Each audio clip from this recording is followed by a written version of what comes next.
Hey there everybody, I'm Reload, and I want to talk to you about Oculus Rift. Not the headset itself, but more as a company. Lately, Oculus Rift has had a bit of a fall from grace, both with the customers and the developer community. I've had a lot of high hopes for Oculus because back when it was announced, it pretty much breathed life back into virtual reality. But now, they're facing quite a bit of a backlash. And aside from the myriad of problems that Oculus had since its release, for me the thing that really kills it is exclusivity. For those of you unaware, actually, Oculus is trying to lock down all their content on the Oculus Store, so that you can only play the games on the Oculus Rift headset. That may seem like a little bit of a benign business marketing tactic, but really it hurts virtual reality industry as a whole. Currently there's two premium headsets on the market. We have the Oculus Rift and we have the HTC Vive. Now, pretty much everywhere where Oculus Rift has failed, HTC Vive has triumphed.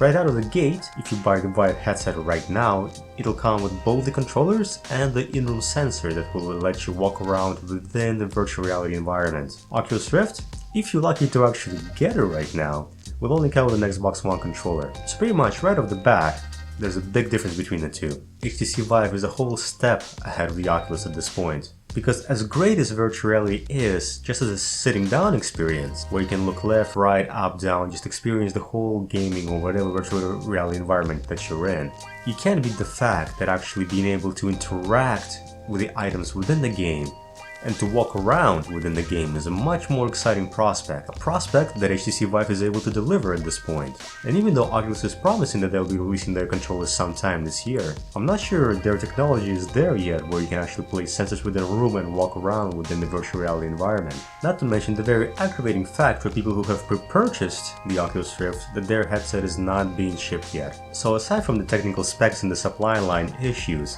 now Oculus is actually battling the developing community. And this battle between the Oculus Rift company and the virtual reality developers has actually escalated further this week. Just to give you a bit of a background, a developing company called Rewire came up with this way to circumvent the exclusivity placed on the Oculus games, where you could play the games on your HTC Vive headset. The Oculus Rift company did not like that one bit and in fact promised that with the next update they released a patch that would be able to disable this whole thing from going on. Now that the update has been rolled out, Rewire has released their new method of circumventing this sort of a lockdown. But this time what it does is it disables the DRM for the game itself. That's the digital rights management.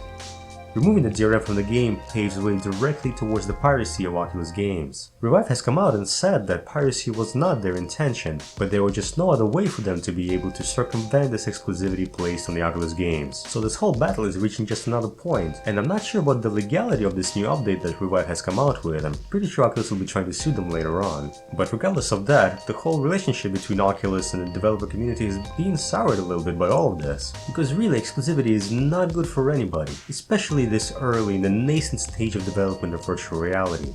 I mean, one can argue that now is the perfect time to start monopolizing the whole market, but really doing so by pissing off your early adopters and your developers is definitely not the way to go. As far as I know, and please correct me if I'm wrong, I don't think actually developers get paid to provide their content exclusively on their Oculus Rift store. So if I was a developer, why would I pretty much throw away my income by placing my game only on the Oculus store that can only be sold there and played on the Oculus Rift? Where I can develop a game for the HTC Vive, sell it on the Steam market, and then be able to use it on both headsets. There's really no point of being exclusive to a single platform unless you're gaining something from it. And currently we have established that actually HTC Vive is a better platform at this point in time. In a way I get it that Oculus is trying to be this best and biggest virtual reality store there is, but really you shouldn't try to build it based on exclusivity. The market and the consumers should dictate which platform is better. This is pretty much equivalent to these petty console wars that are going on with Sony and the Xbox, that as a PC gamer I never really had to worry about. And exclusivity is rarely an incentive, especially to the early adopters of the system, because as much as early adopters are spending money to get this product first, we are also picking the company that we want our money to go to support for the development of the platform and the whole industry in general. At the current prices, there's very few people who can actually afford a headset, let alone buy both the Rift and the Vive. So to make their headset a bit more attractive, they're trying to throw this exclusivity thing in, saying, oh, on our headset you can play any virtual reality game, including the exclusive content provided to you through our store. Really, at its inception, Oculus promised that it's going to be an open source system, but now Oculus is trying to lock everything down and provide only exclusive content only exclusively for their system. whereas the Vive actually does not lock down their platform. Oh, you want to buy a virtual reality game on Steam? Please go ahead, doesn't matter which platform you're going to use it on. See, with Steam you have the headset and the store. They both complement each other, but they're not tethered, they're not locked in together, that you can only use them side by side. So with Oculus trying to take on Steam, which is actually a very strong competitor, they're not pulling the right moves here.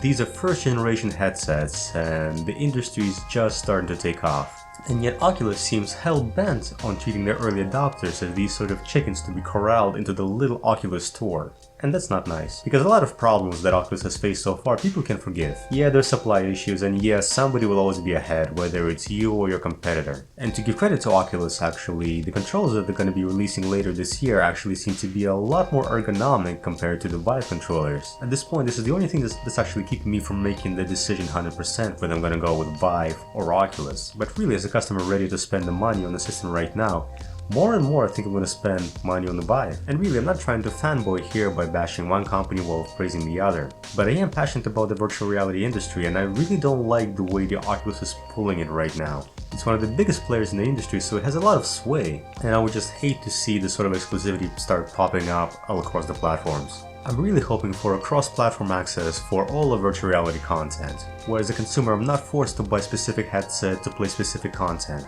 Can you think how ridiculous it would be if I had to buy a certain brand of a TV to watch one certain channel or even one certain show? Catch the next episode of Game of Thrones only available on Samsung TVs. Ridiculous, right? So with that in mind, I hope Oculus actually reconsiders the whole exclusivity they got going right now. The public opinion should be able to sway the company. And I do care about Oculus as a company, and I hope they do well because they're very integral to the growth of virtual reality industry. But for now, since I actually don't have either of the premium virtual reality headsets, I'm going to continue enjoying virtual reality on my smartphone, using this $20 headset to comfortably attach the phone to my face. The quality is nowhere near the actual premium headset, but it's certainly affordable. So if you have any thoughts on this issue, please leave a comment on this video. I'm curious to hear from you. If you agree, please give this video a thumbs up, and if you disagree, give it a thumbs down. And please don't forget to subscribe for more videos like this. Thanks so much for watching, and I'll see you in the next video. And actually, just a bit of a preview, likely in the next video I'm going to be talking about this little remote thing that I just got in the mail. This is a Bluetooth remote that can be used to control any smartphone. I haven't really tried it yet, but we'll see what I can come up with. Once again, thanks for watching, see you in the next video.